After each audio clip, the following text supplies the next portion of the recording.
Bueno, el nivel de fondos propios de una empresa determina su solvencia.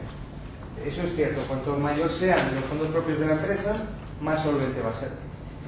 Es lo que os había hablado antes, de que bueno, tú vas acumulando o vas añadiendo a los fondos propios, que luego es el patrimonio de la empresa, todos los resultados que has ido generando, y ojo, que no distribuyes a través de dividendos, que luego os lo cuento ahora ya. ¿Qué ventaja tiene tener una empresa en vez de ser un autónomo? Bueno, básicamente que hay una serie de gastos que como empresa son deducibles y como autónomo no. Que además tú puedes agregar al patrimonio de la empresa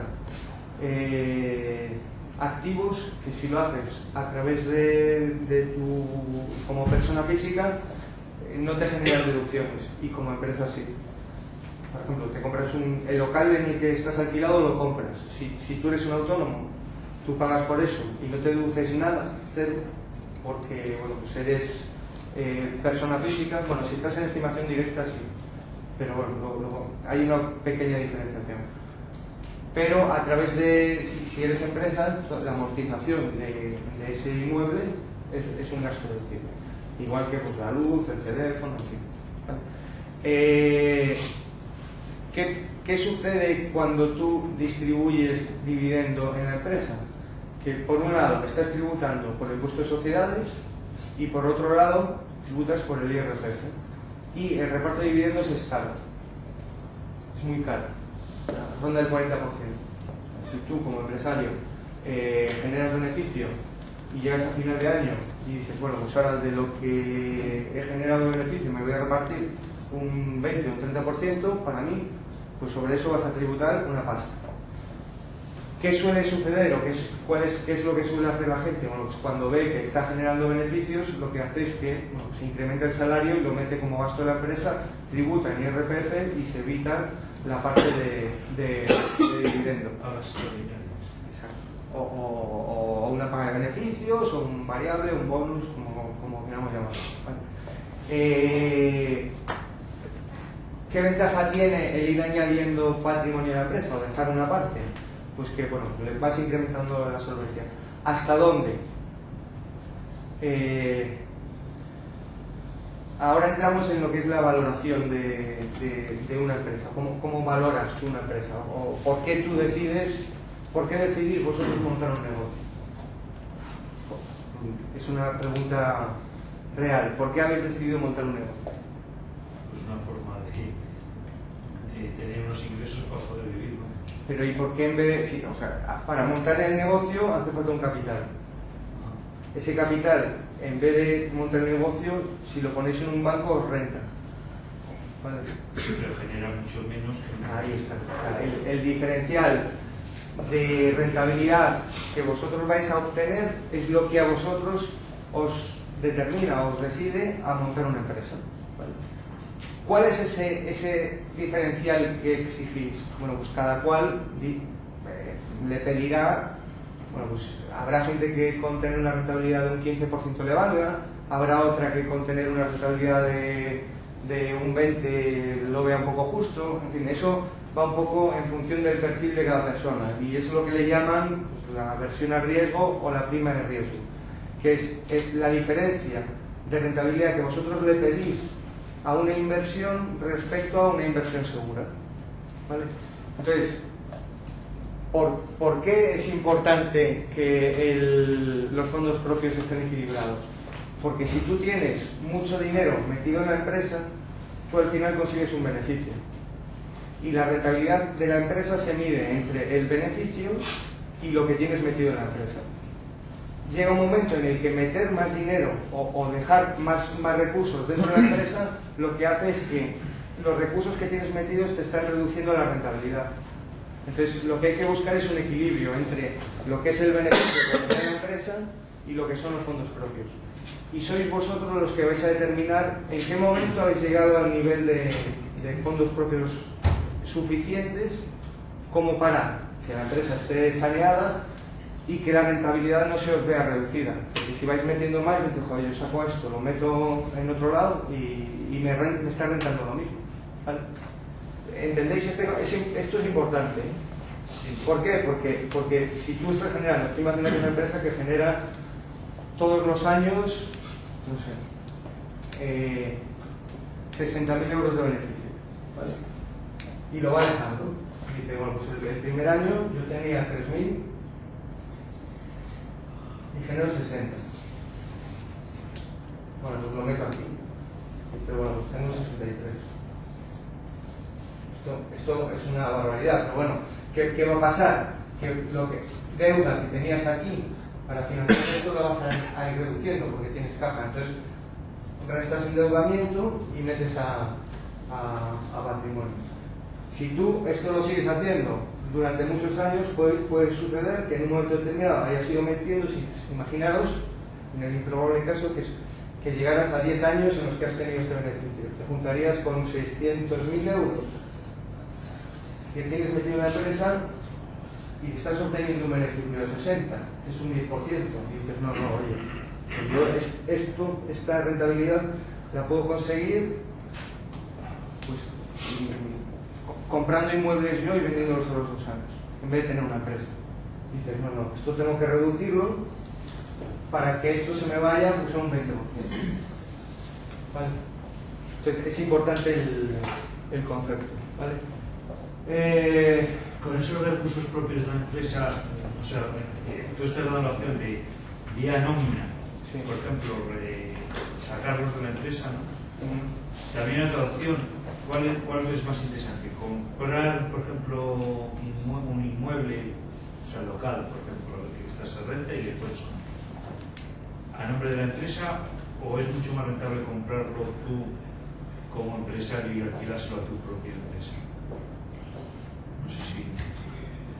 comprarlo como empresario y alquilárselo a tu propia empresa. Por ejemplo, hablando del local en el que puedas estar potencialmente alquilado.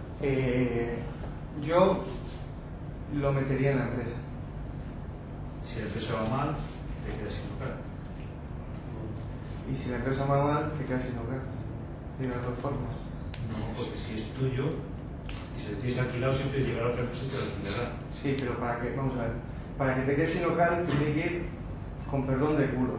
O sea, mal no, fatal. Porque tienes que tener la empresa que tengas unas deudas tan grandes como para que con todo el patrimonio que tiene la empresa no pueda responder y además tenga que ir contra los bienes que tiene la empresa, ¿vale?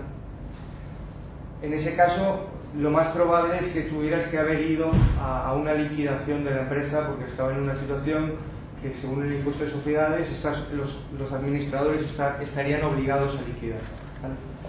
Hace 3 años la ley concursal se modificó. Hasta hace 3 años los administradores de las sociedades, vamos a ver, tenemos que diferenciar entre lo que es un socio de una empresa y un administrador. Las empresas, sabéis que hay empresas de responsabilidad limitada, que son las sociedades limitadas, las sociedades anónimas, las sociedades anónimas laborales, en fin. Y luego está el empresario que responde con todo su patrimonio. Y estamos hablando como accionista. O sea, yo soy accionista de una empresa y respondo con el capital que ha aportado a esa empresa. Y no respondo con más. Si la empresa se va al garete y yo he puesto 3.000 euros, pierdo 3.000 euros. Y si debe 100.000, a mí me quitan 3.000, no me quitan más, ¿vale? Ahora, ¿qué sucede como administrador? Ahí cambia la cosa. Que es la mayoría del caso Que es la mayoría de vuestros casos, que sois socios y administradores. Bueno, pues la ley concursal dice que si un administrador ha actuado de forma negligente, y cuando dice negligente, en muchos casos se refiere a que, estando obligada la empresa a disolverse, no lo ha hecho, los acreedores pueden ir contra su patrimonio y responde con todo su patrimonio. Por eso te he dicho que la diferencia es mínima. ¿Por qué? Pues porque llegado el caso de que tengan que ir contra tu local es porque se han acumulado unas deudas tan grandes que... Por eso digo que la sociedad limitada o los tipos de sociedad que tengas te limita y entonces dices, bueno, si salvo que haya sido un delito grave o... Claro. Pero si la empresa tiene la propiedad, los acreedores pueden ir contra ella, pero no contra tu patrimonio. No contra tu patrimonio. Con lo cual siempre está más libre fuera. Hombre, está mucho más protegido fuera, siempre, siempre. ¿Y fiscalmente cuál es más interesante? Fiscalmente es más interesante tenerlo en la empresa. Por dos razones. Primera, porque si tú la compras a título personal, no puedes declarar amortizaciones. O sea, no te deduce los gastos de amortización. Vale. La empresa se lo deduce como gasto directo. Y si además tiene una hipoteca, también. Los intereses también, todo. Tú no, porque las personas físicas o Hacienda solo considera gasto deducible la primera vivienda. A partir de la primera, ni la casa en la playa, ni el local, ni nada. Patrimonio. Exacto. Entonces, es más interesante hacerlo a través de esos bienes. ¿Vale? Bueno, aquí os decía que hay empresas que pueden funcionar con fondos propios, generalmente al principio, ¿vale?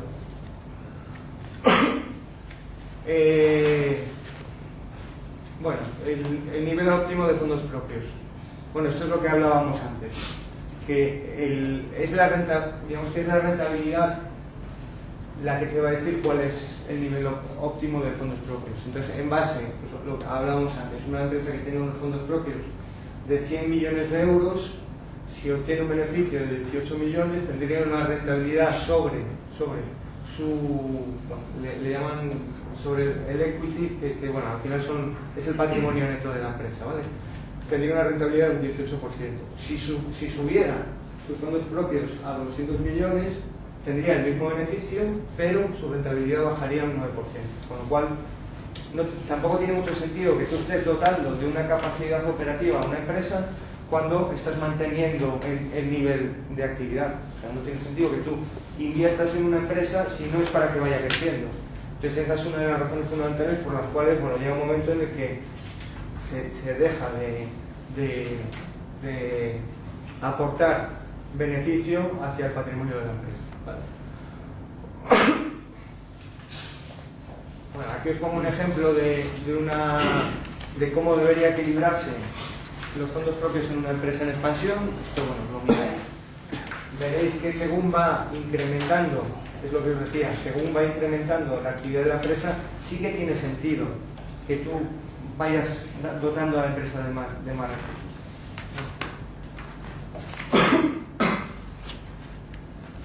Bueno, el fondo de maniobra. Esto tiene que ver con lo que hablábamos antes del circulante y el exigible a corto plazo. El fondo de maniobra teóricamente debería ser siempre positivo. Lo que a ti te deben a corto plazo debería ser mayor de lo que tú debes a corto plazo. Y eso es lo que se llama fondo de maniobra. ¿Vale? Aquí hay un ejemplo, bueno, de una empresa que tiene un circulante de 3 millones de euros y tiene un exigible a corto de 2, con lo cual tendría un fondo de maniobra de 1 millón de euros. ¿Cómo medir cuál es el nivel óptimo? Bueno, pues básicamente en función de los periodos de cobro y pago. O sea, tú imagínate que tú tienes una facturación de 1 millón de euros anual y tú cobras a 30 días y pagas, vamos a hacerlo al revés, cobras a 90 días y pagas a 60. Tienes 30 días que tienes que tener financiación para tu operativa, ¿vale? Entonces, al final cogerías ese millón de euros de beneficio y dices el millón entre los 360 días y por 30 y te da cuál es el mínimo de fondo de maniobra que debes tener para ir siguiendo con tus operaciones. ¿Vale? En el caso de tener 7.000 de gastos, por ejemplo, ¿cuál sería el fondo de maniobra? Luego, si queréis lo que hacemos ahora vemos un par de conceptos más y hacemos una cuenta de explotación de lo que es vuestro negocio y vemos cuál sería el óptimo para vuestra operación. ¿Vale? Bueno, las posiciones del fondo de maniobra serían positivo, nulo o negativo, y aquí os explico un poco, bueno, pues cuándo estamos en cada caso, ¿vale? y que hay casos en los que el fondo de maniobra puede ser negativo y tú estar operando de forma correcta, por el tema que os decía de los periodos de cobro.